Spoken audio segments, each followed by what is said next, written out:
पानी को जब आप उसे कहीं डालते हैं तो क्या होता है? या तो वो बह जाता है या जमा हो जाता है या भाप बन जाता है। यही होता है, राइट? यही हमें साइंस सिखाता है। लेकिन क्या हो अगर मैं कहूँ कि भारत में एक ऐसी जगह है जहाँ आप हजारों लीटर पानी डाल दीजिए और वो बस गायब हो जाएगा। कोई ड्रेन नहीं, कोई निकलने की जगह नहीं, बस गायब।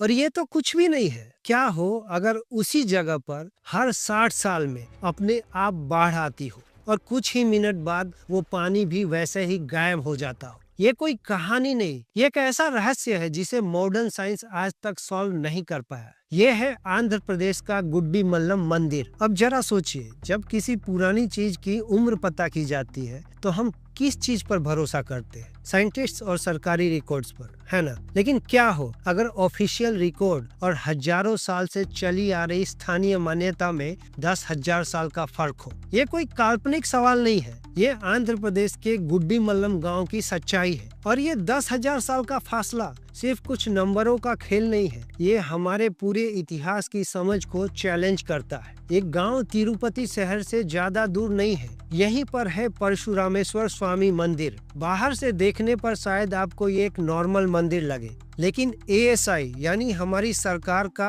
आर्कियोलॉजिकल डिपार्टमेंट 1954 से इस जगह को एक नेशनल इम्पोर्टेंस का मॉन्यूमेंट मानकर प्रोटेक्ट कर रहा है। क्यों?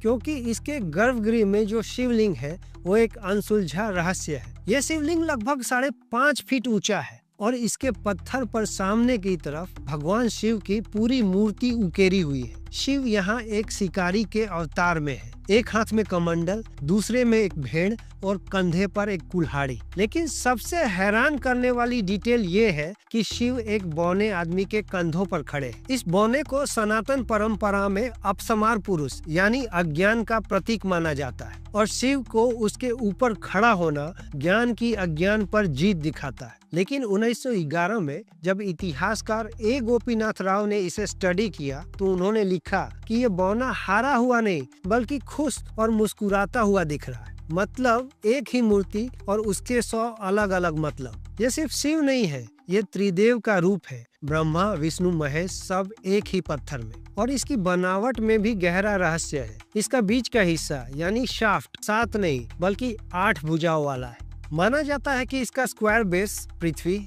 8 भुजाओं वाला शाफ्ट हवा और गोल शिखर आकाश का प्रतीक है। अब जरा इसकी उम्र के लॉजिक को समझिए। एएसआई और ज्यादातर आर्कियोलॉजिस्ट इसकी उम्र 2200 से 2600 साल के बीच मानते हैं, यानी ईसा से भी 200-300 साल पहले। ये डेटिंग क्यों? क्योंकि 1973 में जब यहाँ खुदाई हुई तो मंदिर की नींव के पास